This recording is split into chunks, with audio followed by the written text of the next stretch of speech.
It isn't all that surprising to say that Batman's like my favorite fictional character of all time. Like this is my GOAT for it. In terms of like comic lore or just character lore in general, I probably know more about him than any other character in either DC or Marvel comics. He's meant a lot to a lot of people, including myself. And throughout the years of diving deeper or delving into the character's history, lore, media, and more importantly, like fan reception of, people's opinions on the character. And it's mostly positive. People really like the character. I mean, he's literally DC Comics' biggest cash cow. There's like a gazillion DC Comics titles just centered around Batfamily characters or Batman himself. He's had tons of animated movies and live action projects. And with that, you have some very thought-provoking, well put together opinions on why the character is so successful, but then you also have some of the most brain-dead, idiotic statements from other people that just honestly just make you question your existence as a whole. So I thought it'd be fun to go over some of the worst opinions on Batman and why they're stupid and you should never think about agreeing with them because they're just that out of pocket and useless. I think it's best to get the most common misconception about the character out of the way, and is that Bruce Wayne only beats up poor people and doesn't use his financial status in Gotham to better help the people that reside within this city. And people who genuinely think this actually have never picked up a single comic book in their life and don't understand the character to any degree. And even if you're not familiar with the comics, this has been stated in several TV shows or movies, like let's say Batman Begins, as to why he has to fight criminals as Batman and why Bruce Wayne just isn't enough. People need dramatic examples to shake them out of apathy, and I can't do that as Bruce Wayne. In flesh and blood, I can be ignored, I can be destroyed, but as a symbol, I can be incorruptible. I can be everlasting. Something elemental, something terrifying. Is a persona to protect those you care about from reprisals. It's like, dog, everyone knows that Gotham City is probably one of the worst, if not the worst city in America in the DC Comics continuity. It is literally corrupt to the core, to politicians, police. Those in power are responsible for as to why criminals, like let's say like the Falcones or the mob bosses, don't get put in jail for like a life sentence. Hell, the whole plot of the Batman movie was just how Carmine Falcone literally was just like the king of the city, essentially. Like he like owned pretty much everyone. Falcone works for you guys, the mayor. DA. No. We work for him. The mayor, Falcone, Maroney, everyone got in on it. Orchestrated a play to take Maroney down big. Make the careers of everybody that went after him. You think this goddamn election matters?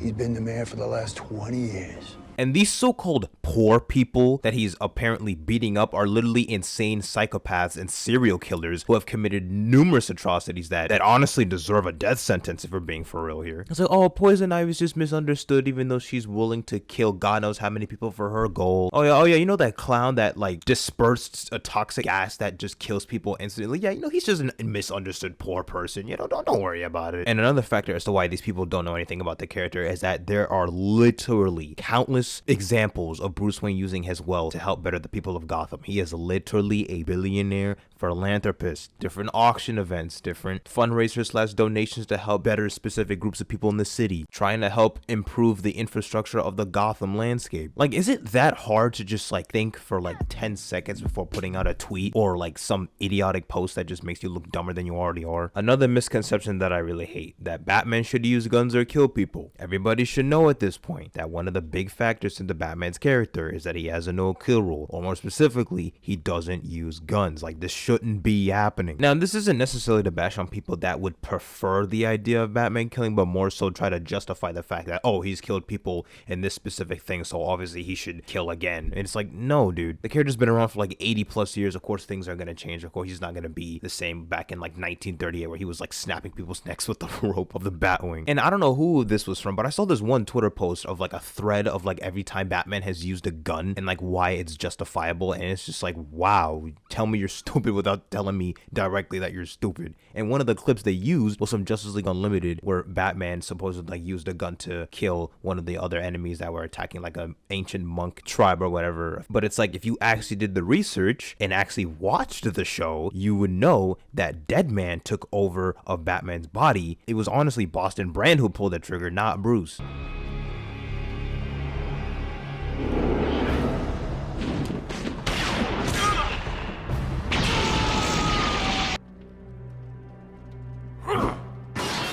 Deadman took over your body.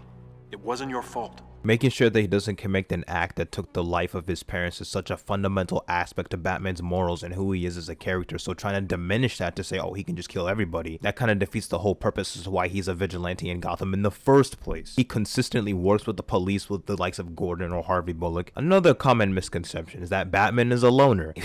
I'm going to tell you, he is not. And this is kind of a concept that is used by a lot of people that's like, oh, he's literally me for real. Or those like edits on social media that are like focused on trying to improve yourself, which is fine and all that, but more specifically on not needing the help from anybody or being by yourself, focusing only on yourself and not interacting with others, which isn't Batman. Sure, maybe in his like first year or two, but like eventually he accepts the idea of working with others. Bro is literally part of he's a founding member of the Justice League. He's adopted like 4 children. The Bat family just keeps getting bigger and bigger as the years go on, which is kind of annoying actually. Now, would he prefer to work alone in certain situations? Yeah, absolutely. But like at the end of the day, it's not like, oh, he's just completely and utterly alone. He doesn't work with anybody else. It's like, look at this. Like, does this look like a loner to you? And this one might be a little ironic coming from like a Batman fan or whatever, such as myself. But honestly, I kind of hate this one. The whole prep time thing uses an explanation for him to beat any fictional character of existence. Like they'll be like, oh, how could Batman beat Jesus Christ? Oh, prep time, bro. All he needs is prep time. Oh, yeah, Bruce Wayne could totally lift Thor's hammer with prep time. Like, what? With enough prep time, Batman, this guy, can lift Thor's hammer. Batman can do anything with enough prep time. I mean, I think so. Come on, man. How much come prep on. time? That's for a different TikTok. Okay, then I know everyone's like, when are you getting prep time? We all know that's the thing. Batman, that's his thing. That's his shtick. So I want to hear it. Ryan, I'm going to give you, this was actually his idea. I'm actually really funny. And I was like, you know? With enough prep time, Batman could lift Mjolnir. And do anything. What do you think, Jen? Don't get me wrong, he can do a lot of things with the amount of time and effort putting into planning out certain situations, but that doesn't mean he's literally God. Like, he can't, like, I just, oh man. Like, at first, like, I feel like it's kind of a joke, but like, I feel like people unironically think he can do literally just about anything with like prep time or whatever. It's like, dude, for me, that kind of takes away from the character. Is like, he is human at the end of the day, and people kind of relate to him and the fact that he is a flawed character, but he just kind of pushed himself to be the best that he can be. And yes, he has definitely outmaneuvered mentally a lot of like, high powerful beings and whatnot. It was like, oh yeah, he can just rewrite reality. Oh, just give it prep time real quick. It's like, bro, stop. Just stop. And then the last of the common misconceptions for Batman is the whole Bruce Wayne is the mask and Batman is his true nature type of argument that I see all the time. I feel like this one is kind of used by people who don't really get who Batman is as a character and really just have a very surface level understanding of who he is. Because to me, that whole dynamic with like Batman and Bruce Wayne is, it's more complex than just, oh, Bruce Wayne is just a mask and Batman who he truly is. It's just more about representing different aspects of his psychology as both identities work together towards the same goal. He's both Batman and Bruce Wayne, and the different sides that you see with like the dark persona of Batman or like the playboy personality of Bruce Wayne is just different sides of him that people have to see. So it's not a matter of like, oh, when he's Batman, that's who he truly is, that's his true persona. It's like, no, the true identity of that man, Bruce Wayne, is when he's, with like the Bat family and Alfred and his friends and allies. Like, that's just the way that you see the true version of the character. He might, crack a joke or two with Robin, receive a lecture from Alfred, have sort of relationship tensions with Selina, or have a brotherly talk or a sibling kind of a dynamic with like either Diana or Clark. The Playboy persona and the Batman persona are just sort of acts that he puts on to sort of create an image to the people around him, whether it be the public, like, with Bruce Wayne's side, or the criminals of Gotham, strike fear in the hearts in. Look, all I hope is that with the Brave and the Bold movie coming out in James Gunn's DCU, if it even comes out, I just hope that we'll finally have an accurate representation of what Bruce's dynamic is like with the Bat family and get rid of this Batman slander once and for all, because I don't know how long I can take this anymore.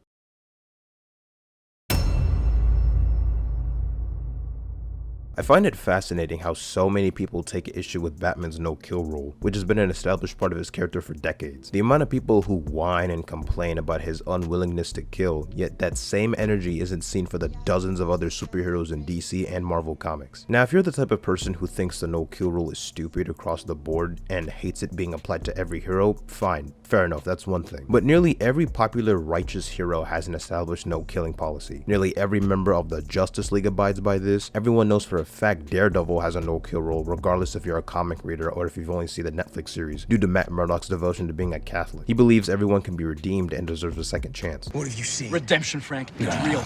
The people you murdered deserve another chance. What, to kill again, rape again? Is that what No, you Frank, want? to try again, Frank. And if you don't get that, there's something broken in you can't fix. You think God made you a one-man firing squad. There is goodness in people, even in you. Come on! Kill me! No! But you don't get to destroy who I am! And you will live the rest of your miserable life in a cage that this city rejected you! It beat you! I beat you! I swear, Daredevil is one of the top live-action comic book shows ever created. They cook too much with that show. I love you, bitch.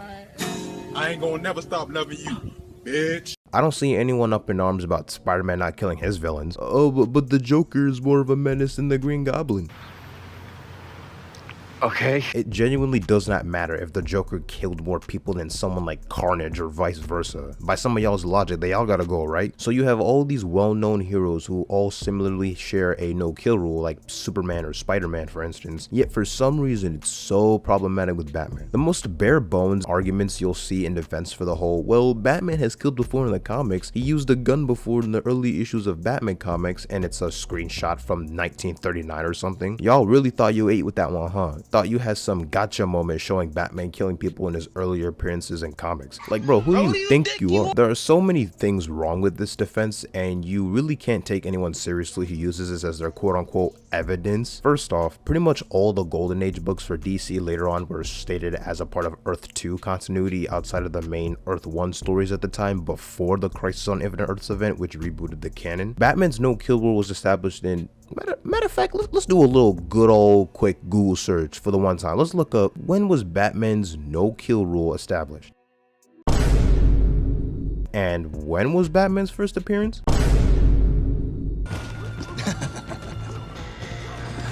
That's actually hilarious. This has been a major characteristic for a majority of the character's publication history. That logic is moronic because it's like saying Superman shouldn't be able to fly or have the ability to shoot lasers out of his eyes simply because he couldn't do so during his first appearance in 1938. The symbiote initially didn't affect Peter Parker's emotions whenever he would wear it in the comics when it was first introduced, but the symbiote having such an effect on Peter's mental state is probably one of the things it's most known for nowadays. Literally not even a year later after his first appearance in comics, Batman's no-kill rule was set, so I'm not really sure what these people are trying to prove. Mind you, this was made before the existence of Alfred Pennyworth. Hell, Gotham City itself wasn't even established in those early Batman issues. The literal co-creator, and let's be honest, the guy who did most of the heavy lifting for the creation of Batman, Bill Finger, regretted ever allowing Batman to kill in the first place. He was never comfortable with that sentiment, and he was relieved to move away from it in a different direction. Hey, whoa, Superman's using his heat vision and Man of Steel? Ew, he could only leap tall buildings in a single bound in 1938. What does this guy think he is flying around like that? You wanna know what I'm really tired of? People making fun of the infamous quote, if you kill a killer, the number of killers in the world remain the same. Correct me if I'm wrong, but I'm pretty sure this was never stated by Batman himself in any medium. Some internet dork probably just made it up somehow, and everybody and their mother automatically believed Batman said that unironically. Many people have a problem with just the simple fact that Batman refuses to kill any member of his rogues gallery, whether it's the Joker, Penguin, Two-Face, Riddler, it doesn't matter. They think the lives taken by these villains is Batman's fault for not taking them out in the first place. It's supposedly redundant to see them get locked up in Arkham Asylum or Blackgate Prison just to end up escaping and kill God knows how many people, then rinse and repeat. People need to realize it is not Batman's job as Gotham's protector to be judge, jury, and executioner. It isn't Bruce Wayne nor Batman's duty or obligation to kill the Joker or any of his goons. If Joker continuously escapes from Arkham after just being locked up, that is not representative of Batman's incompetence in handling Joker or him not putting him to the ground. That is more the failures of the justice system and the courts. It's their obligation and responsibility to deal with these criminals and psychopaths after they've been apprehended by Batman. If Batman uses his detective skills to find kidnapped victims thanks to the machinations of Mad Hatter or Victor Zsasz, obviously he'll find them,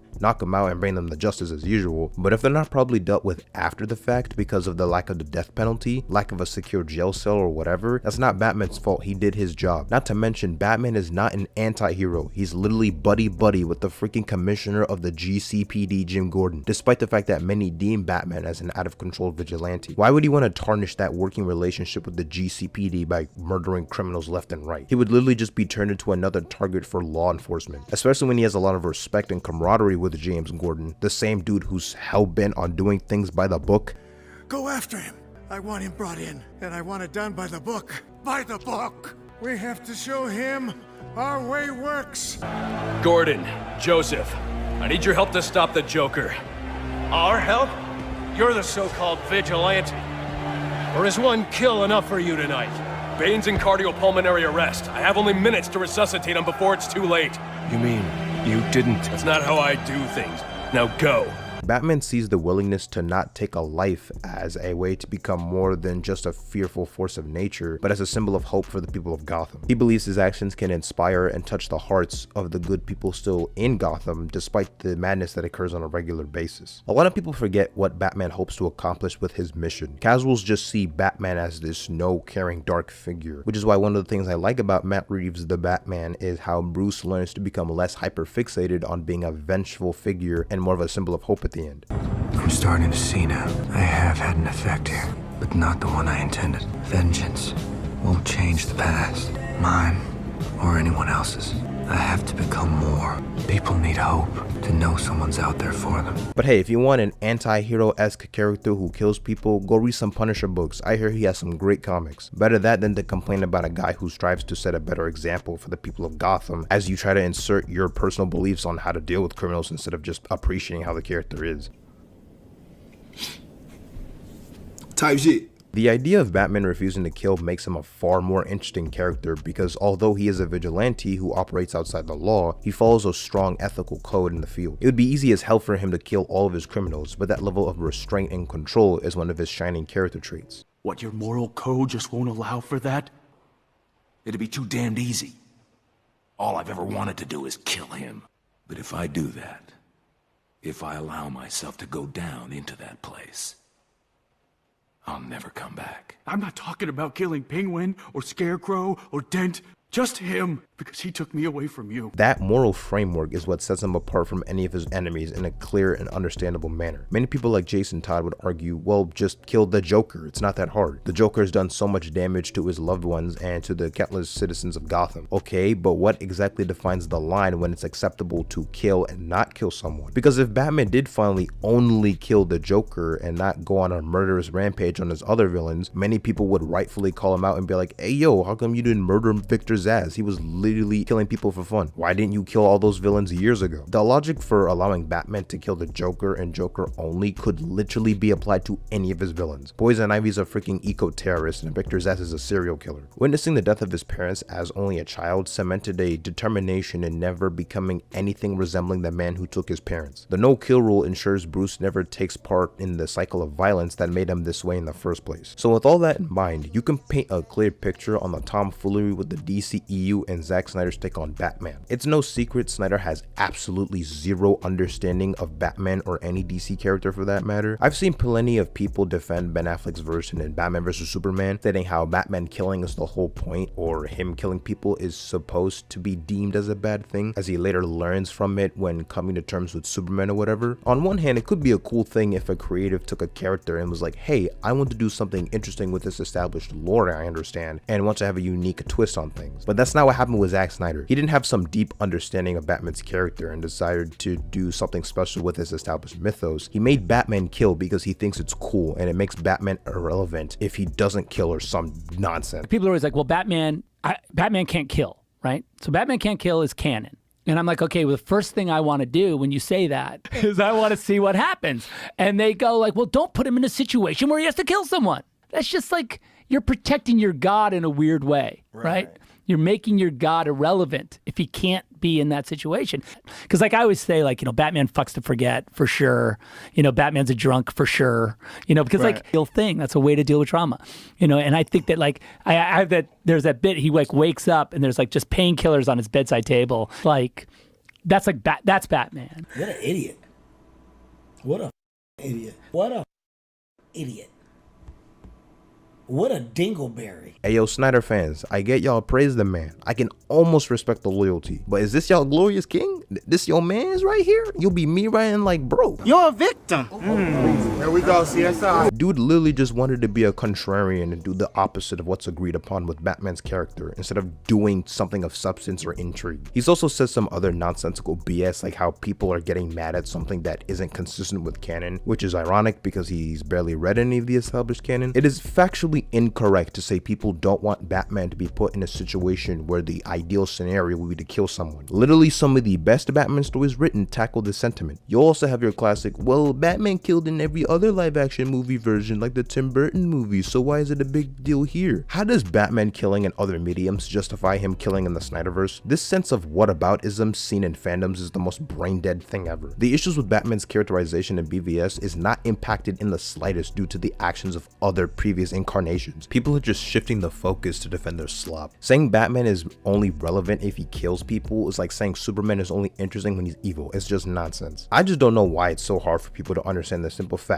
Batman does not kill. It's not rocket science, my boy. If you're really that desperate to see a Batman-like character who kills, go read some Red Hood, nigga, or like stop trying to cement your beliefs onto his character. And seeing casual viewers criticize Batman's no-kill rule, despite the fact that that same mentality is upheld by so many other great superheroes in the genre, is just proof of wanting to hate on something that's popular, or claiming someone or something is overrated. They'll come up with the most mind-numbing defenses for why Batman should kill, or, oh, he doesn't help the people of Gotham enough, and all those other statements in Japanese. The less Zack Snyder's we get, and the more Matt Reeves like-minded folk are given opportunities to create proper Batman adaptations in the future, would be for the better, because I'm about sick and tired of this Batman buffoonery.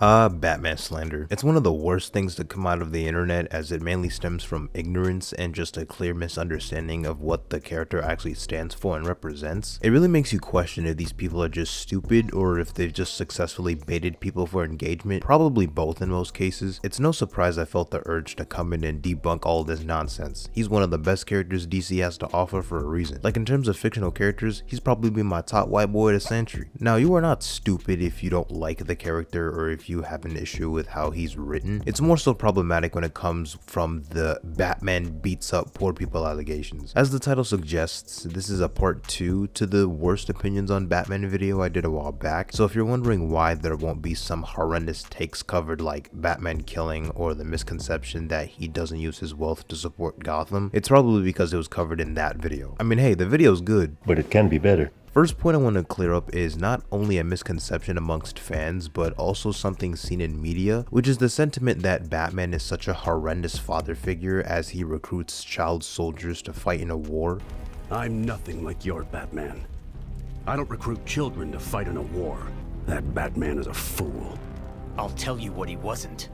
Alone. I mean, if your only exposure to Batman is Frank Miller's All-Star Batman and Robin, and maybe even The Dark Knight Returns, then yeah, I could understand that viewpoint. The point of the Robins isn't so Batman could selfishly seek aid for his war on crime and carelessly put children in danger. In the case of Dick Grayson, he saw himself in Dick at that age since he attended Haley's circus when Dick's parents were ruthlessly taken from him by Tony Zuko. He knows firsthand what that kind of trauma can do to someone, as Bruce went out of his way to implement his teachings to make sure Dick didn't turn up the same way he did. Robin needed to help bring the men who murdered his family to justice. So he could turn out like you?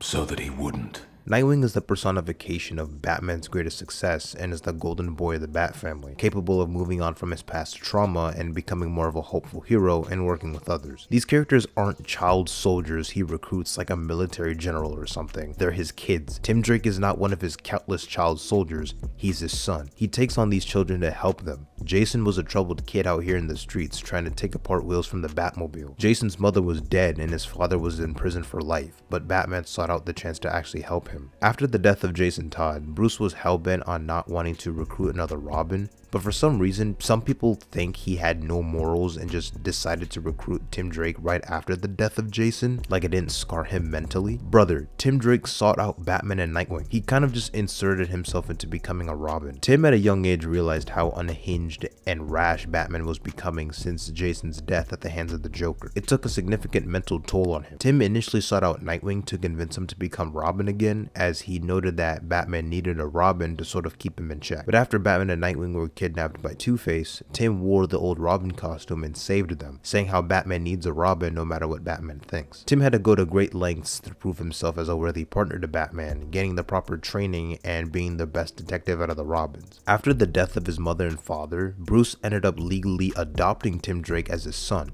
to ensure he had the security he felt Tim Drake deserved and had a proper home at Wayne Manor. His desire in wanting to help some of these troubled kids obviously isn't limited to the likes of the three Robins I just mentioned. He served as a father figure to Cassandra Cain, who had only been taught how to kill and knew body language as her only means of communication. She didn't know how to read or speak properly. Then there's his biological son, Damian Wayne, who was raised by the League of Assassins. You can see his character growth as he learns to become less violent, work well with others, implement his father's no-kill rule, and become an actual hero. So with all that in mind, imagine my frustration when you have certain adaptations that make Bruce an absolute psycho, like in the Titans show, where he immediately starts looking for new recruits after the death of Jason Todd. Like it wasn't even a whole week after Jason's death and bro was already hunting. Who are these kids? Who are they? Potential recruits. How can you even think this is a good idea? Turn them into a sidearm? A weapon? Fuck them up in the head, or even worse, get them killed like Jason? Oh my gosh! Have we still learned nothing? This also kind of relates to the point people like to bring up about how Batman is just really mean or he isn't caring enough about others in the slightest. Incorrect.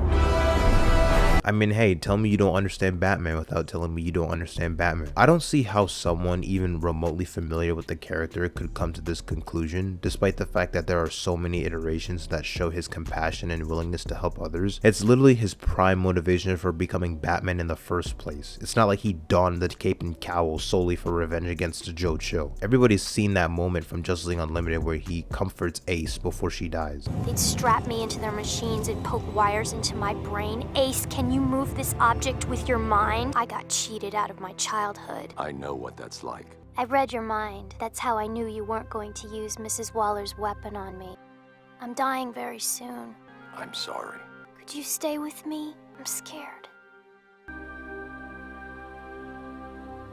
He sat with her until her time came. There are many instances where he seeks to help those around him, especially children, such as in Batman War on Crime by Alex Ross and Paul Dini, where he convinces a kid named Marcus, who lost his parents in the same way Bruce did, to not use a gun, telling him how important it is to not take part in the cycle of violence that took both of their parents. For crying out loud, this is the same guy who keeps a lollipop in his utility belt, which was shown when Nightwing was trying to comfort a young Jonathan Kent after he got lost flying. Like, some of y'all really just making yourselves look foolish with these garbage takes. It's you, isn't it? Everybody's been talking about you. The other kids won't believe me.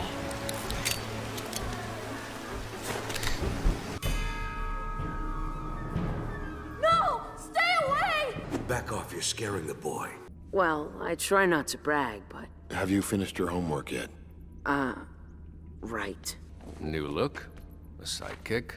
Let's just say I set out to scare criminals, not children. Relating back to the Batman only beats up the poor and mentally ill, which is hilarious considering these people are psychotic serial killers and eco-terrorists, but okay. But it's the misconception that Batman inevitably created all of his villains, and his presence is what caused such a large amount of costumed villains to run amok in Gotham. Yeah, this is a load of BS if I've ever seen it. Do people not understand that Gotham City is so comically corrupt?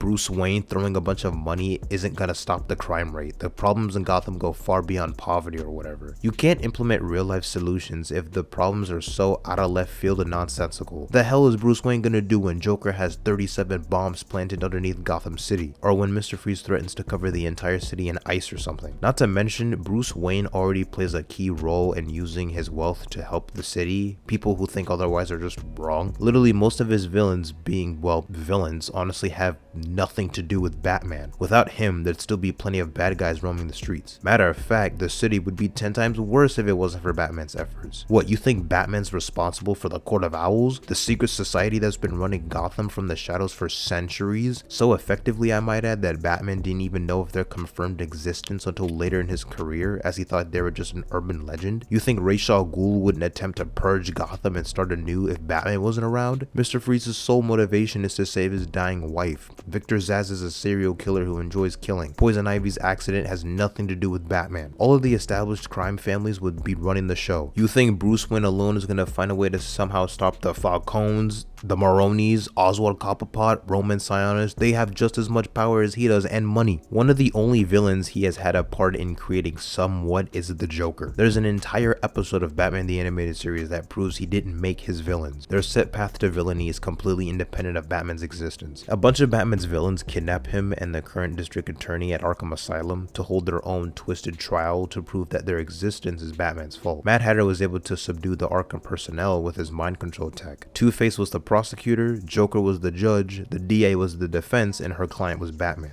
The good people of Arkham Asylum versus the self-righteous vigilante called Batman. We're all freaks and monsters. And who made us this way? Batman! Yeah! And so it's Batman's fault you lead a life of crime. Isn't the real motivation for your crimes your obsession with plants? That you prefer them to people? Then it doesn't bother you when someone ruthlessly plucks a defenseless flower, even knowing he's given it his death sentence, one by one, until it's all gone, honey. But now I see nearly everyone here would have ended up exactly the same, Batman or not. The truth is, you created him. Yes, sir! This nigga's spitting. Damn, nigga! Or how about that one episode of Batman the Brave and the Bold where Batman confronts Joe Chill and lets him know that he's the son of the two people he murdered in Crime Alley. Then afterwards the villains are like, so you're the doofus who's responsible for Batman giving us a hard time? Way back, I whacked the guy for a job, and now that guy's son is Batman. You're saying we owe Batman's existence to you? So it's your fault Batman's always on our backs. Wait! I find it exhausting when people only want to see one type of Batman in live action, a Batman that's more grounded, works alone, no fantastical elements implemented. The Dark Knight trilogy and Matt Reeves' The Batman are solid depictions, but I'm about ready to see a live action Batman that isn't in his second year of crime fighting or something. I feel as if across different mediums we've gotten more Batman depictions recently where he's early in his career rather than in his prime. Give us a more comic accurate Batman that's able to stand alongside Superman and the rest of the Justice League. It's kind of ironic how the one version of Batman that's different enough to warrant another adaptation in a live action film is the one that's more accurate to the comics. When's the last time we got a Batfamily in a theatrical film? Batman and Robin? The Robin in the Snyderverse was already dead, and that Batman was an old veteran and was written by a man with zero understanding of the character. Let's see a modern comic Arkham Games kind of Batman with a bright and vibrant Batcave featuring different suits and trophies. Advanced technology and gadgets with a comic accurate Batsuit would be something we've never genuinely gotten. In all honesty, most of these garbage takes would be avoided if people just didn't make assumptions and just picked up a couple comic books here and there. You don't need to be some high level expert on all things DC or Batman to know that these opinions are just wrong. I'm sure as hell no expert, nor do I have some PhD equivalent on Batman. I'm just an average fan. It seems like people are so hellbent on being contrarians or looking cool that they're willing to make themselves actually look stupid in the process, or at the very least seem like they have no idea what they're talking about. People want Bruce Wayne to use real-world solutions for fictional situations involving villains and conflicts that are cartoonishly out of pocket. He's not some child soldier abuser, he's a father-like figure. He prefers to work alone in some scenarios, but at the end of the day, he's a team player. There are too many teams to count he's taken a part of. Batman and the Outsiders, the Justice League International, Justice League of America, the Batfamily, Batman Incorporated. People shouldn't forget, he's not some anti-hero, he's a guy trying to do the right thing. And more notably, he's the goddamn Batman. Put some respect on my mans. I'm the Batman. And you're dust.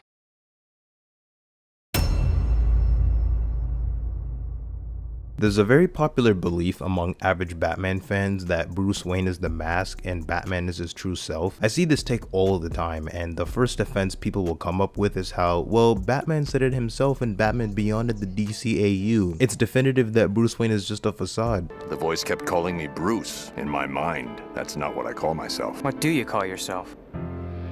I suppose you would, but that's my name now. Tell that to my subconscious. You know, it's a cool little clip and all, you know, it's a nice scene between Bruce and Terry, but, well, I disagree. I feel like it's kind of disingenuous to adopt the mentality that Bruce Wayne died that night in Crime Alley. He's been nothing more than Batman ever since. And I'm like, alright buddy. Relax. Sure, the Playboy party boy persona is a mask as he conveys a certain image to conceal his Batman identity, but saying the entirety of Bruce Wayne is just a mask even when he's around his closest allies and loved ones is just something I don't agree with at all. Like, if there's an instance of Bruce Wayne throwing it back for the one time, then yeah, obviously that's just an act. Stop that! Mr. Wayne!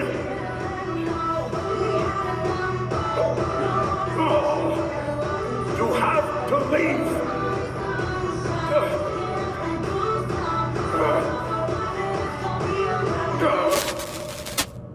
Wayne was known for his colorful antics. So, that's the video Bruce wanted planted. He knew how to make a cover story. The footage is supposedly from a GCPD sting operation. Exactly when Batman was last fighting Two-Face. You know, I'd almost forgotten he used to do stuff like this. The best part is, he did it so often, no one's gonna realize this is from a different night.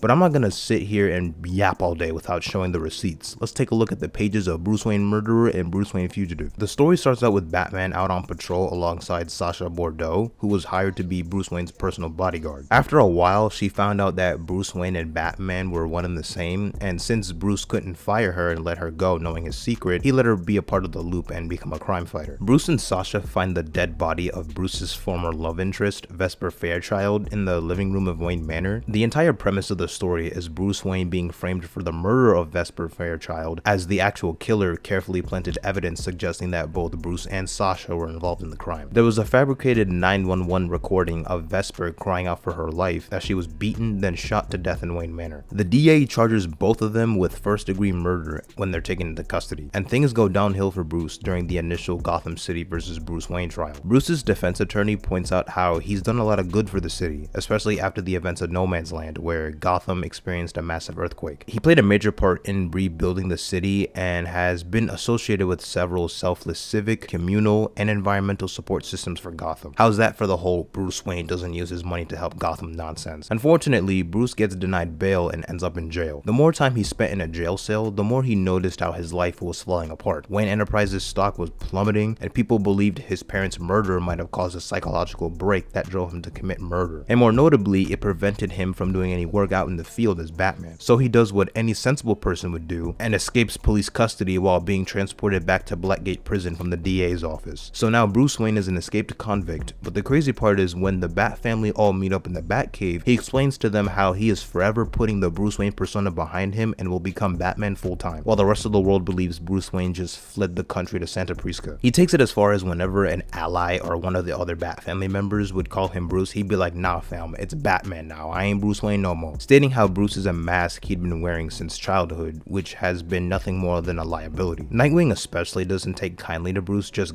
giving up and proving his innocence, noting how it wasn't Batman but Bruce Wayne who raised him. It was Bruce Wayne who adopted Dick Grayson. For a brief period, he was fully committed to this. He abandons Wayne Manor and the Batcave entirely to set up shop in a small hideout in the tunnels. Now there was nothing getting in the way of his mission, and he finally felt free. The story puts a big emphasis on the Bat family trying to figure out what actually happened, using the skills of Barbara Gordon, Tim Drake, Alfred, Nightwing, and Cassandra Cain to piece together the puzzle. The tie-in issues across the different Bat family books have them slowly acquiring new clues or leads into proving Bruce Wayne's innocence, while also tackling how some of them questioned his innocence at first for a short period since the evidence planted was so strong against Bruce. Nightwing throughout the entire story was convinced Bruce would never commit such a heinous act, despite what others may have thought at the time. Several months went by with Batman working full-time as a crime fighter, while the Bat family searched for evidence of his innocence. It isn't until he visits a dying retired police officer, Gary Sloan, who worked on the case of Thomas and Martha Wayne's murders, that Bruce starts to regain his clarity. He calls Batman to see if he could crack the one case he couldn't as his sort of dying wish, which is to actually solve the murders of Bruce's parents. He was one of the only few people left in Gotham that was certain Bruce wouldn't murder in cold blood ever since he met him as a child the night his parents died. Bruce finally starts to communicate with the Bat family to figure out what actually happened and who murdered Vesper Fairchild and framed Bruce. Right before the killer confesses his wrongdoings to the authorities, proving Bruce Wayne's innocence, Batman has an epiphany, thinking to himself how he initially thought Bruce Wayne died along with his parents, and the mask he's shown to the world is what remained prior to that night. But he comes to the realization that was never the case, because his code of honor and ideals he operates from come from his father, Thomas Wayne, which is a main part as to why he doesn't kill or let others die, as his father wouldn't either since he was a renowned surgeon. Thomas Wayne believed in the sanctity of all life. He finally realizes Bruce was never the mask, closing the issue with, "I am Bruce Wayne, and I always have been."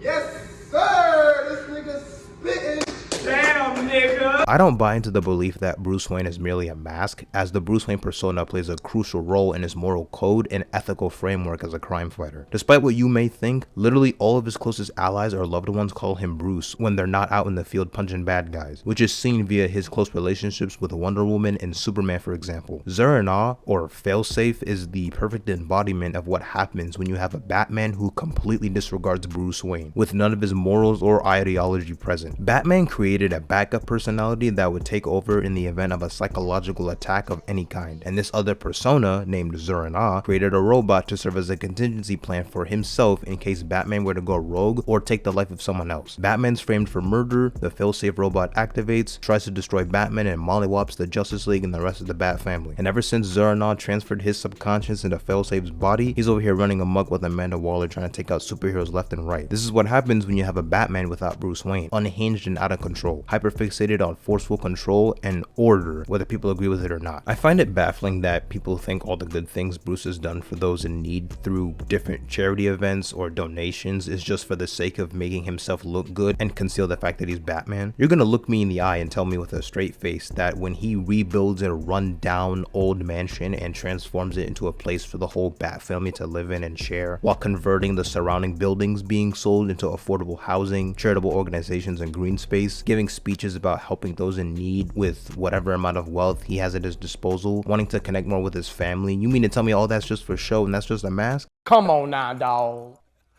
Come on, man. I see so many people try to reinforce this statement with that one panel of Wonder Woman, Superman, and Batman all holding the lasso of truth in Wonder Woman Annual 1 from DC Rebirth. Basically the retelling of the Trinity meeting each other for the first time, and Wonder Woman pulls out her lasso of truth to serve as a sort of translator, as Batman and Superman couldn't understand what she was saying at the time. Wonder Woman reveals her name to be Diana of Themyscira. Superman says his name is Clark Kent and Kal-El. When Batman holds on to the lasso, he responds with his name just being Batman. And you have no idea how many times I've seen people use this as some sort of gotcha to prove that Bruce Wayne is truly the mask when this comic panel isn't trying to insinuate that delusion at all. It's mostly used as defense from the people who like to use commonly shared screenshots of comics without actually reading the comic issue itself. Mind you, the guy who wrote this issue, Greg Rucka, is the same guy who co-wrote Bruce Wayne Fugitive and Bruce Wayne Murderer, which disproves that belief. Him responding with Batman does not negate his identity as Bruce Wayne. The lasso compels the truth, and at that moment, Batman reflects his immediate and overriding persona in the context of his mission. Saying his name is Batman simply isn't a lie. Again, if you actually read the issue, all that happens is Diana pulls up in front of Batman and Superman. They can't understand what she's saying. She pulls out the lasso as a translator and says her name first. It's not like she went, "Okay guys, let's all take turns saying our true real names." Like, it ain't that deep, Gango. Many different stories over the years, like Batman Ego, clarify how both Bruce Wayne and Batman play an equal part in his psyche. Bruce Wayne is the reason Batman isn't some raging lunatic. Any sense of Batman's compassion or moral compass with children or the innocent come from Bruce Wayne. All of this isn't to say that Batman is a false mask he puts on to pretend to be someone he's not, or that Batman is really the mask and there is only Bruce Wayne, but rather that both personas play a vital role in who he is as a person. The Batman you all know and love, the hero we all adore so much, wouldn't be who he is without Bruce Wayne. Batman is a response to trauma and a tool for enacting justice, but Bruce Wayne is the foundation for which his values and motivations arise. You get rid of Bruce Wayne entirely, you don't get Batman, you just get a more sophisticated version of the Punisher. Saying Batman is the true persona, to me, is a surface level understanding of who he is as a character, and gets rid of the nuance and complexity of some of the best stories on why being Gotham's protector is so significant for his motivations and sense of justice.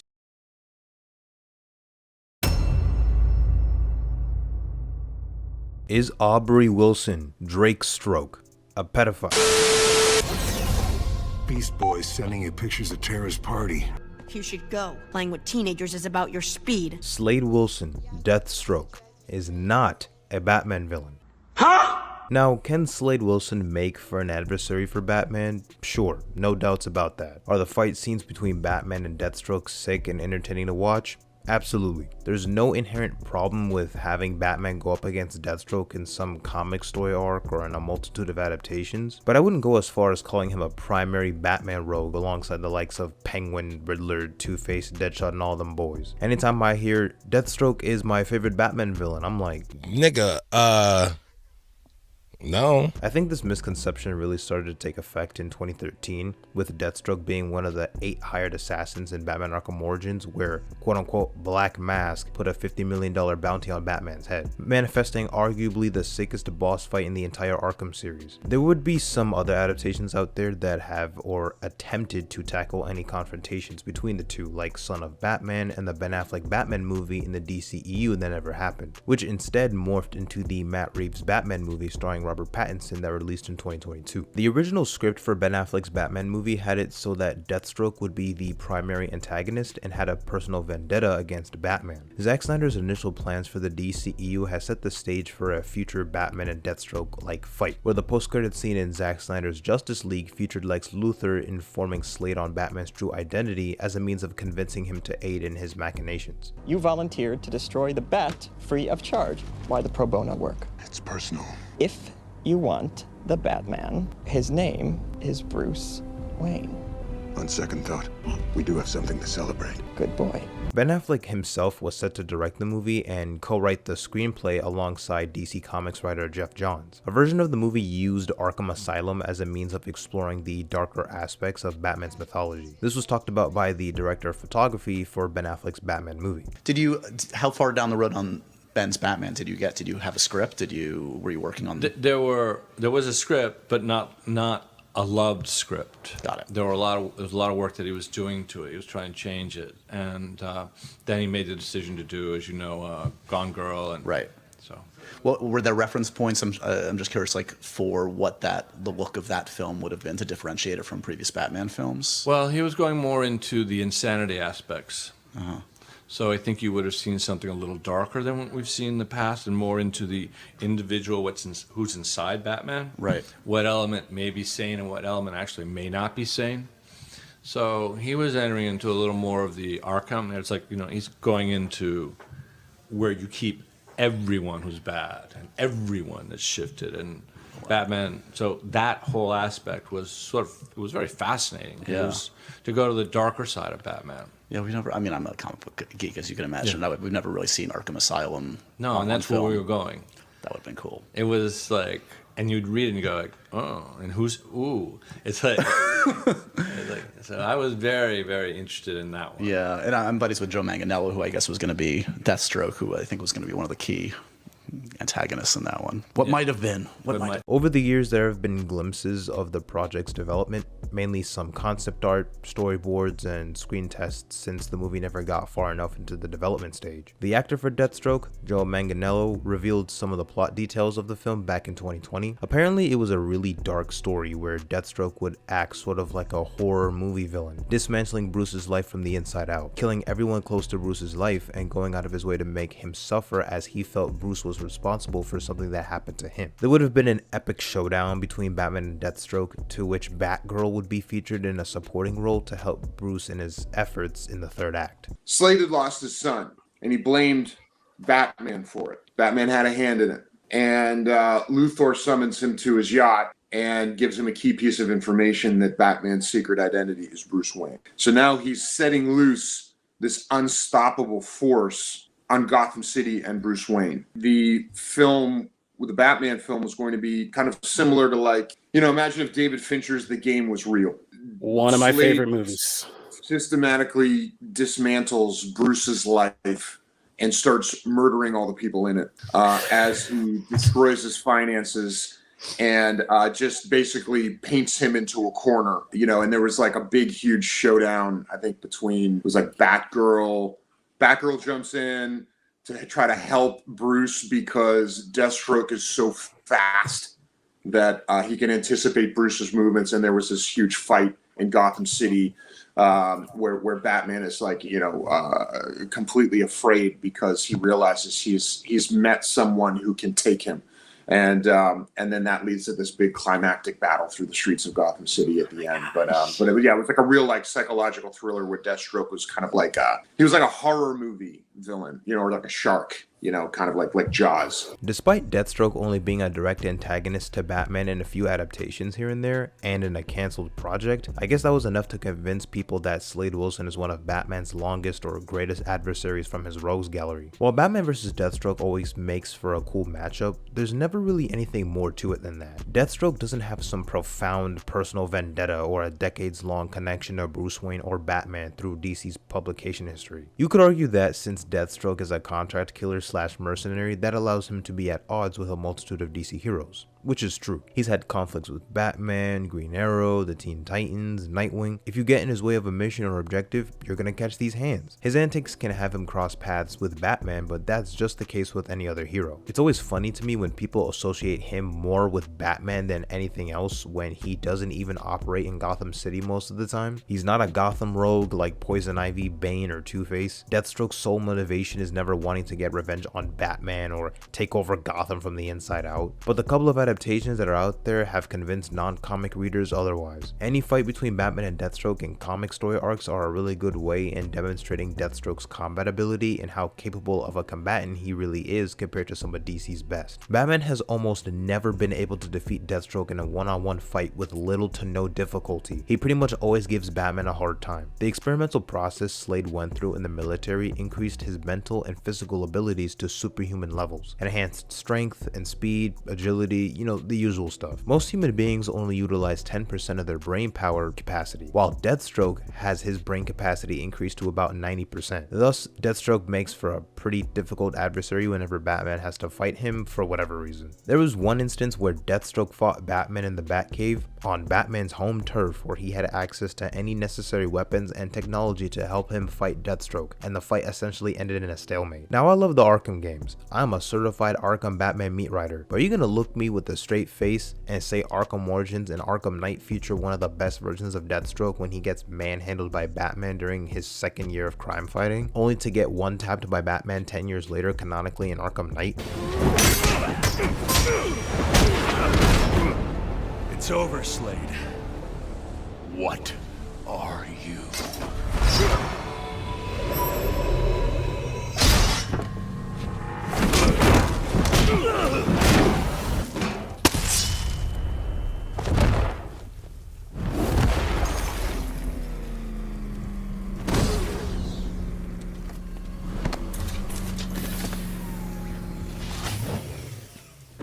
Another noteworthy adaptation of Deathstroke where he had some beef with Batman, the DC animated movie universe. You know, the one where he gets taken down by Batman in 3 hits or less.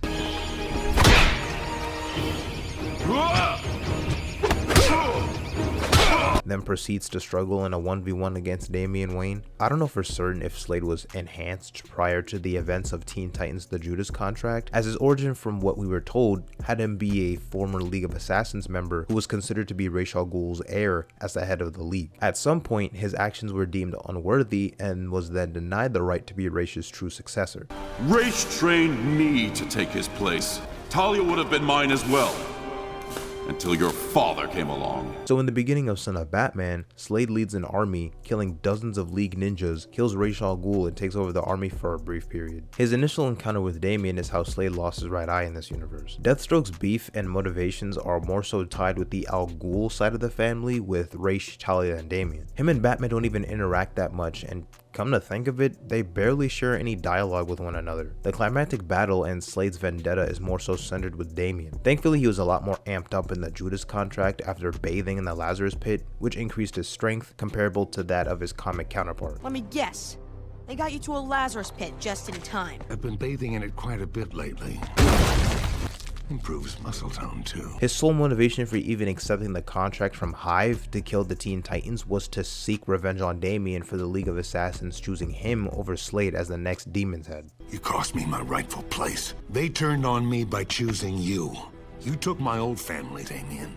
so I'll take your new one. If you had to confine Deathstroke to being a villain for a particular hero or group of heroes, obviously it would be Dick Grayson and the Teen Titans. The Teen Titans cartoon is inarguably the most mainstream and popular adaptation of the team, and Slade was an absolute menace when tormenting these kids, especially Robin. It's like some of y'all just completely ignored this show's existence when trying to pin him as more of a Batman antagonist. Even if you've never read anything with Deathstroke, the show paints a pretty clear picture on what the dynamic between him and any of the Titans is like. The official DC Comics website quite literally states Deathstroke has fought many DC heroes, particularly the Teen Titans. I don't understand how they're considered second or below Batman in terms of Deathstroke's priority list on who to hate more. Slade Wilson's first appearance in DC Comics was in the new Teen Titans issue 2 from 1980, created by Marv Wolfman and George Perez. The amount of times he's fought Batman in the comics or in any other adaptation combined pales in comparison to the amount of times Deathstroke has gone up against the Titans. When you think of Teen Titans villains, Deathstroke is guaranteed to be your first thought. A writer for the DC Comics official website points out how pre-Flashpoint, there had been around 6 to 8 issues of Batman vs. Deathstroke action in total from his first appearance in 1980 all the way to 2011. Meanwhile, Deathstroke had fought the Titans to some capacity in over 100 issues and was their most consistent foe during that period. The Hive organization initially wanted Deathstroke to destroy the new Teen Titans, but he refused as they wouldn't pay him in advance before completing the job. They're able to create a serum that replicated Deathstroke's abilities after seeing his agility and physical prowess in action. Slade Wilson's son, Grant Wilson, underwent the procedure that had him injected with the serum that replicated his father's abilities, and pursued the contract from Hive to kill the Teen Titans. Grant also had a personal vendetta against them as he blamed them for the destruction of his apartment when Starfire was getting chased by aliens and for his girl leaving him. Even though his brain capacity was increased significantly, he was feeding off his body's own energy, and prolonged use of his powers would eventually lead to his death. Grant's heart gave out and died while battling the Titans, and Slade blamed them for his son's death and swore revenge against them, promising to complete the contract his son had originally set out to finish. The most famous story arc involving Deathstroke and the Teen Titans is the Judas Contract, where Chera Markov served as a spy for Slade, earning the trust of the Titans in order to feed intel on them to Slade. You clearly see what this man is capable of doing just to torment some teenagers. Say, Slade, I hear you like I'm young. You better not ever go to cell block 1. Like, do I need to play the clip again? Certified lover boy, certified pedophiles. Wop, wop, wop, wop, wop. That fuck 'em up. But hey, don't worry guys, Slade never actually went out of his way to sleep with Chera Markov, only manipulating her emotionally and leading her to falsely believe there could be a relationship between the two, just so he could exploit her and destroy the Teen Titans. I did not have sexual relations with that woman. These allegations are false. Yeah, it's still weird, my boy. Ain't nobody told you how to do all that just to manipulate some kids. Even if they didn't do anything incredibly freaky, he still made out with a 16-year-old. What the hell? If we had to highlight Deathstroke's prolonged history with any member of the Bat family, it should be the rivalry between him and Nightwing rather than Batman, with him being the leader of the Titans and all. Now I gotta be honest, as a longtime Batman fan and a fan of the Bat family mythos, keeping it real, I love me some Dick. What the fuck did he just say?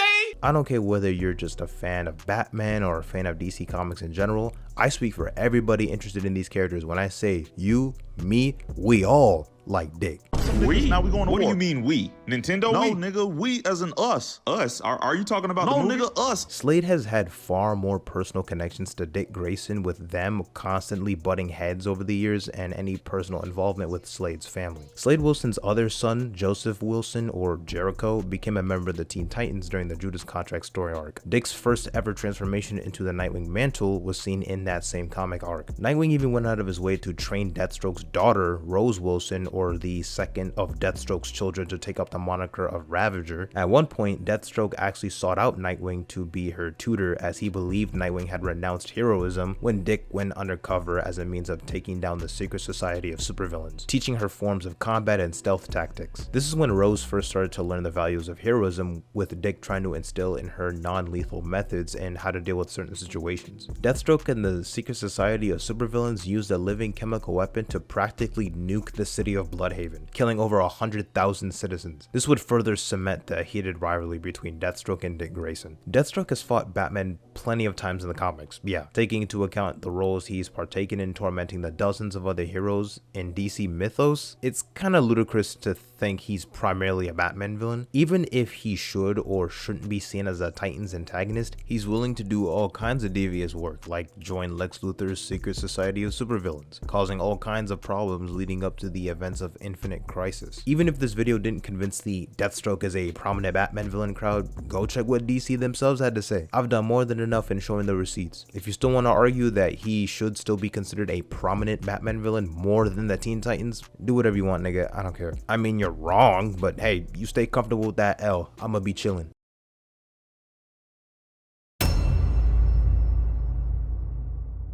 Believe it or not, Batman is a pretty big family man. It's pretty stupid and a disservice to the character when adaptations neglect this sentiment and would prefer their Batman to be some crazed loner with no sense of character growth. That's not to say every show or movie going forward should be compelled in incorporating the entirety of the Bat family, as one of the current issues with Batman comics is the absurd size of the family itself, resulting in select characters getting neglected or glossed over in recent stories. But it's ludicrous to not even attempt to try and incorporate the character of Robin due to the concept of being seen as too silly or out of place in a live-action theatrical Batman movie. I think the consistent depiction of Batman's drive to fight crime alone and his role as a symbol of fear has led to the average fan to believe that he's better off that way. You can't tell me it isn't compelling to look at the story of a man who sought out to fight crime due to the city taking his family away from him at such a young age, only to better help the city with a new form of allies and essentially building a new family of his own. Master Bruce, now is not the time for doubt. I can't do it. I can't stop them. No, you can't. Not on your own. But it's high time you realize that you are a man, not an island. And a man's strength comes not from just brawn and intelligence, but also from his allies. One alert. The Joker has escaped from his cell and is leading the riots at Blackgate. Repeat, the Joker has taken over the entire prison. Multiple casualties, multiple hostages. Again, we have lost Blackgate. Captain Gordon is calling on anyone for assistance. They need you. No. They need us.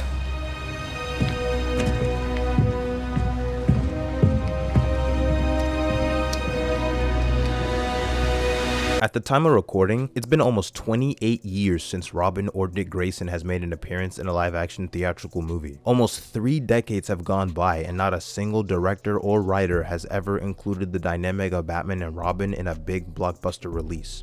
Embarrassing! Now sure, Batman has had allies in movies released during that time frame. You've got your universal constants like Alfred and Jim Gordon, but choosing not to expand to other well-known supporting characters who are crime fighters themselves severely limits the storytelling potential for future projects. The most recent indication of Robin's existence was the statue in Batman vs Superman where Joker and Harley killed Robin, and apparently Joker also burned down Wayne Manor, which is why Bruce Wayne in the movie lives in a lake house instead of the mansion. He knows exactly what it's like to lose someone he loves. Like a father. Like an adopted son. But I'm happy to discuss with you in any way like why you sent a boy wonder To do a man's job.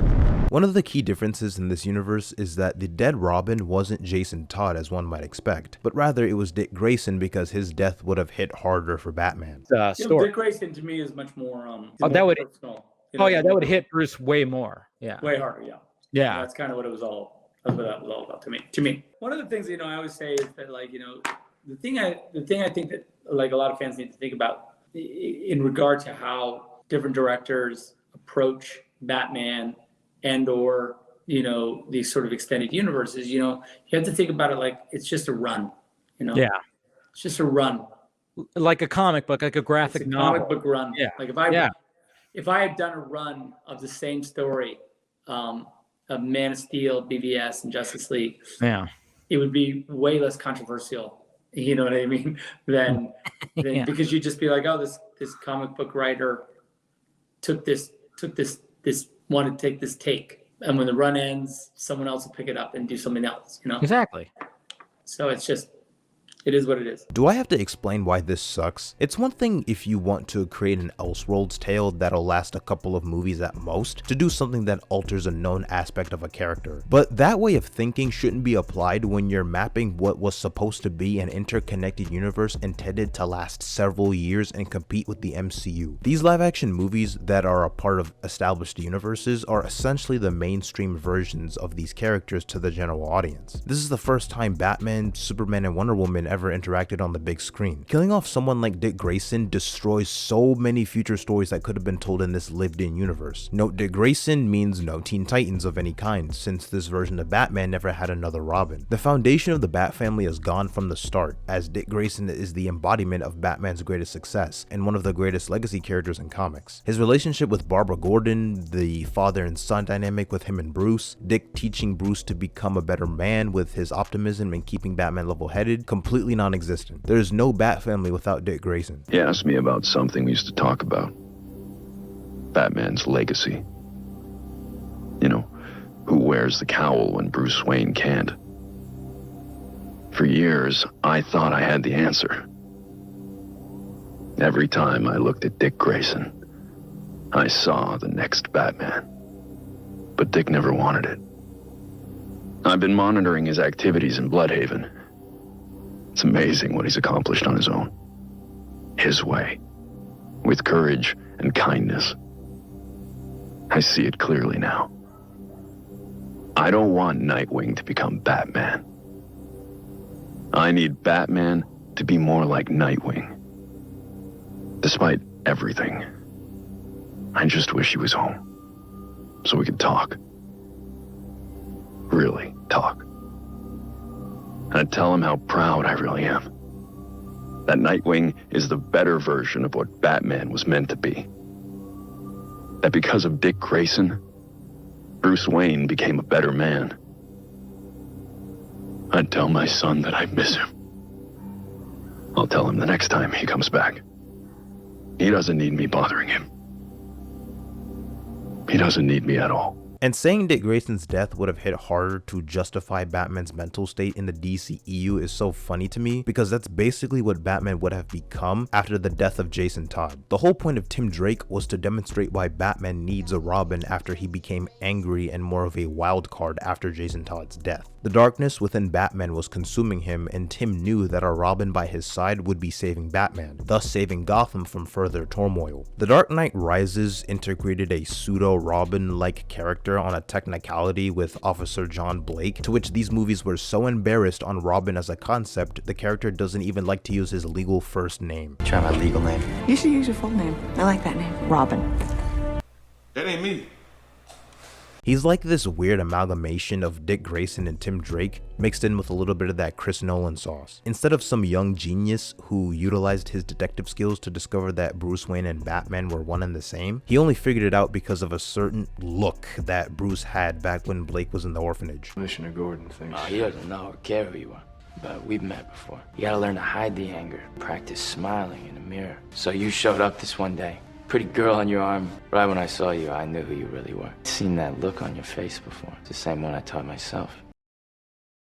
The character of Robin has been integral to the Batman mythos since the early days of Batman's publication history. The first appearance of Robin only happened a year after Batman's first appearance in 1939. The first ever sidekick in comics, with Batman and Robin being one of the most iconic duos in all of fiction. Looking people dead in the eyes with a straight face saying you don't want to use Robin in your universe in a major way is insanity. Some people might argue that the addition of the Batfamily just hinders Batman as a character, and having multiple sidekicks is too goofy of a concept, or that the family makes Batman less interesting. Congratulations, you have the same mentality as the Joker. The death of the family in the New 52, not to be confused with the death in the family, which features the death of Jason Todd, centers around the Joker believing that the Batfamily members ruined Batman and started to hunt them down one by one. It was a grand gesture to remind Batman of the love that him and Joker share, and how his family doesn't make him stronger, rather makes him weaker. Giving emphasis on the crime fighters, a part of Batman's circle, best conveys the impact Bruce has had as Batman, and how people on a global scale have been inspired to take on crime head-on due to his actions. Batman Incorporated is a group of vigilantes across the globe who were inspired by Batman, which Grant Morrison manifested in the third act of sorts of his Batman run. And to say Batman having crime-fighting allies, or the idea of adaptations leaning more on the fantastical side with his villains or the Batfamily would be too goofy, is in of itself a goofy opinion to have, and a clear demonstration on how little someone understands Batman. Batman was best suited in the role of gritty urban crime detective. Just have him up against Santa's not my Batman. This is a lighter incarnation, no less valid and true to the character's roots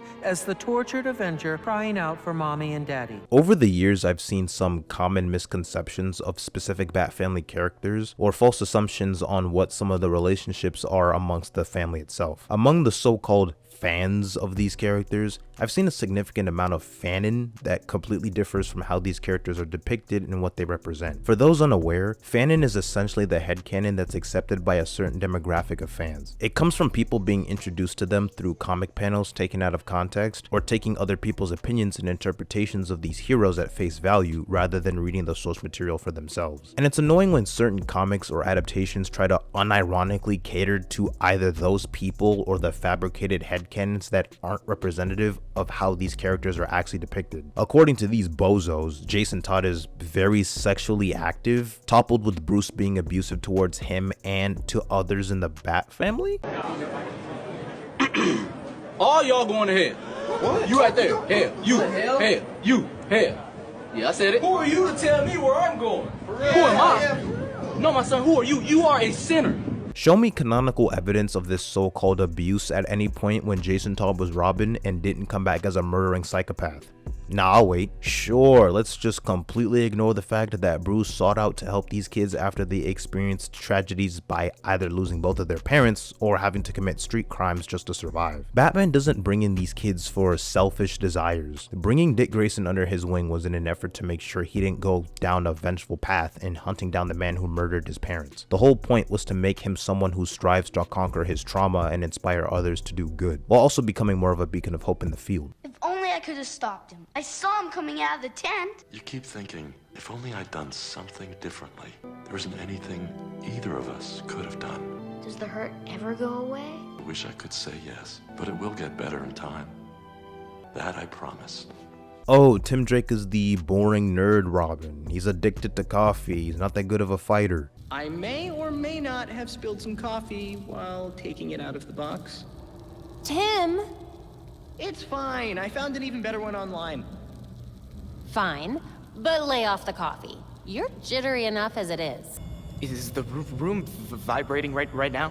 How much coffee have you had today, Tim? 12. 12? Hey, caffeine is Robin's superpower.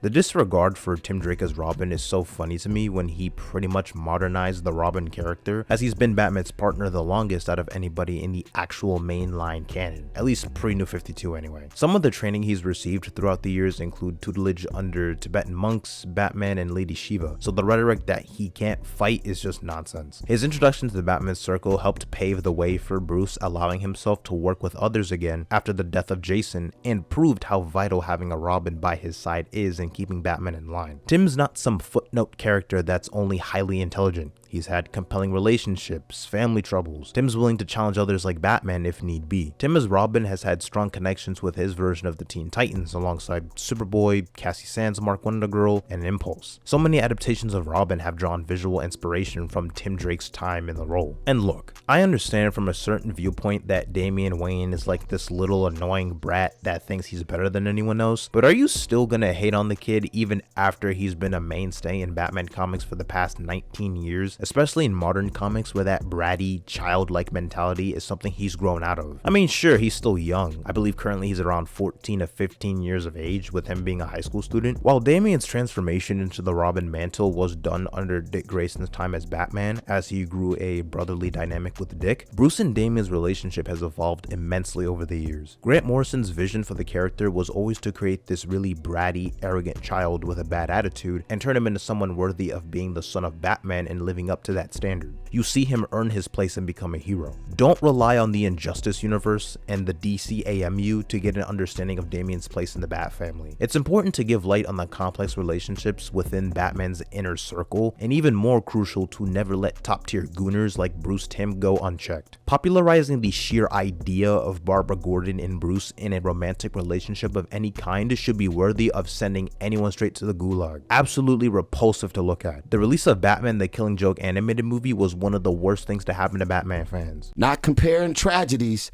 this was our September 11th. I think incorporating the Bat family in live action is the move for any future adaptation, as that allows the casual moviegoer to see Batman in a whole new light. If done right, there's a good chance that they'll get attached to a whole new cast of characters they might be interested in following up on. You want to see more of Dick Grayson's impact on the DC universe as Nightwing or learn more about his relationships? You can go check out some Teen Titans stories. It's funny how prominent Batman has become in mainstream media, to the extent of diehard DC fans complaining about too much Batman exposure, yet almost none of the most prominent adaptations feature the most basic Bat family characters like Robin. In current times, there's honestly no excuse for that, and going with the defense that Batman or any other ally is too silly to adapt in a movie is just BS. James Gunn, you know what to do.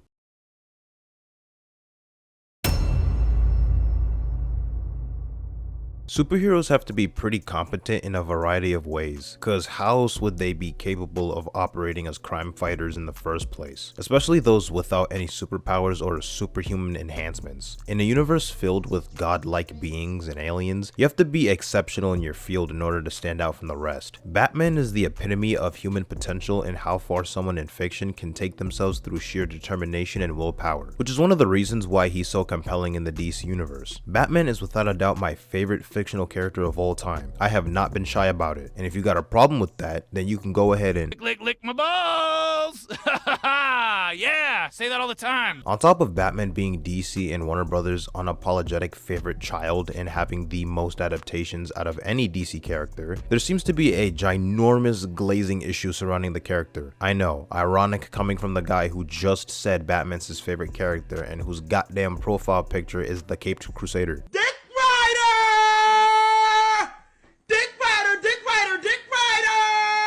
What I'm getting at is the massive problem in the overestimation of Batman's abilities I've seen on the internet for a while, specifically the whole prep time thing. Not necessarily how it's used in the comics and other media, rather how fans perceive it and try to use it to justify Batman somehow being capable of defeating any fictional character in existence. Just give him prep time, bro. Nobody can beat Batman with prep time. This sort of started out as a joke, but now it's gotten to a degree where a bunch of people unironically have this mentality. They be pitting Batman up against god-like entities from whole other universes and will look you dead in the eyes and say he would win in any scenario that involves prep time. What? Why? You're part of the problem.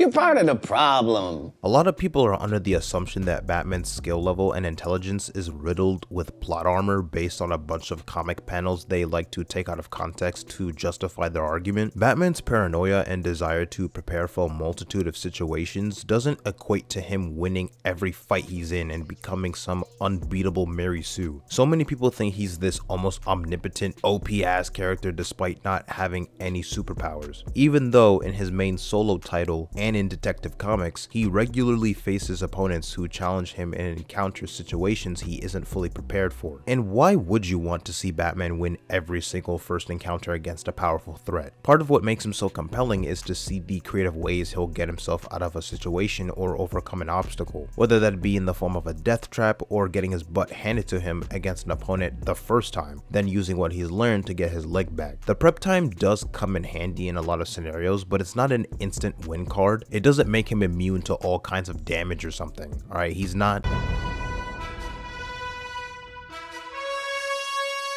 Some examples people like to use for or against Batman's ability to prepare for predicaments include his Justice Buster armor, which was introduced in the beginning of Batman Endgame, where Joker manufactured a new toxin that manipulated the minds of the Justice League to take down Batman. They're a bit slower than normal and not at their peak mental state, but they're still a big enough threat to force Batman to bring out the big guns. It took Batman nearly 2 years just to track down an ancient relic that could be used against Wonder Woman if necessary. He spent spent billions of dollars to ensure that the servers on the suit were capable of tracking down the Flash's average speeds, toppled with getting help from Ray Palmer on some of the suit's capabilities, who aided in adding microscopic red sun cells in the suit's gauntlets to have a fighting chance against Superman. Even with all of the suit's defenses and proficiency, Superman was still able to dismantle it pretty quickly since it accounted for Superman holding back in a particular scenario. Batman's contingency plans for certain toxins or occurrences involving mind control don't always account for certain villains or things that can evolve beyond what he's prepared for. At some point, he made himself immune to standard Joker toxin, but sometimes Joker can cook up something a lot more powerful. Typically, Batman is mentally and physically prepared to withstand Scarecrow's fear toxin, but then randomly Jonathan Crane decides to utilize experimental mind control technology that throws Batman off his game. Batman's contingencies against superpowered individuals on par with Superman and the rest of the Justice League isn't something he can come up with in the span of a week or a few months. Many encounters hone in on the fact that it took years and a butt ton of money just to increase the chances of survival. His fight with Superman in The Dark Knight Returns, for example, was circumstantial. Superman was severely holding back, and Batman had help from both Green Arrow and Carrie Kelly to distract Superman. What are you doing? Do you want me to kill you? Oh, you're not going to kill me. It wasn't easy to make, Clark. It took years and cost a fortune.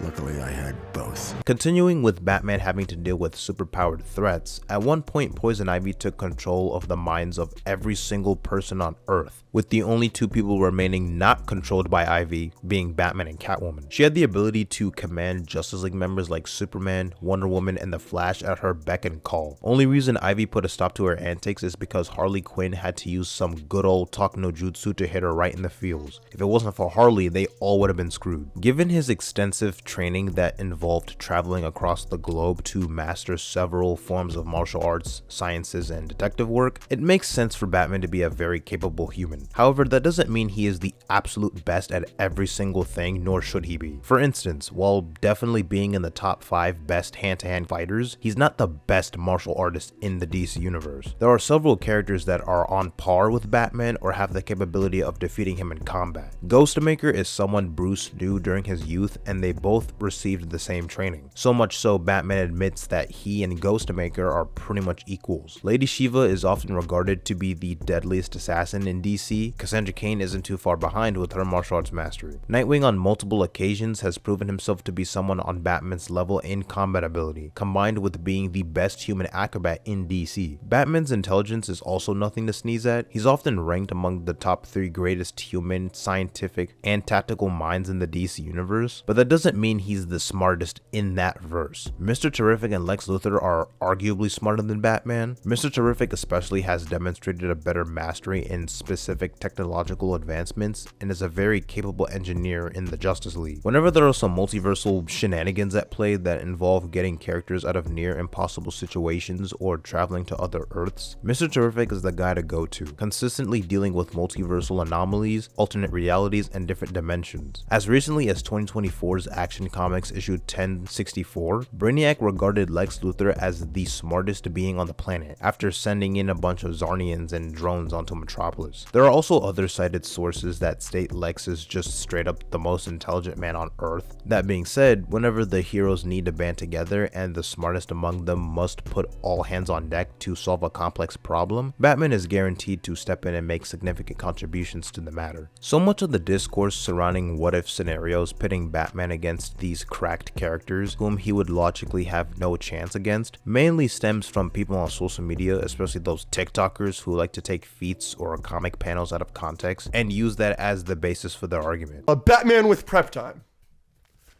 is undefeated. There's nobody that beats Batman with prep time. Iron Man with prep time. No way. No way. Batman is so much smarter than Iron Man. Can't name nobody because Batman's undefeated with prep time.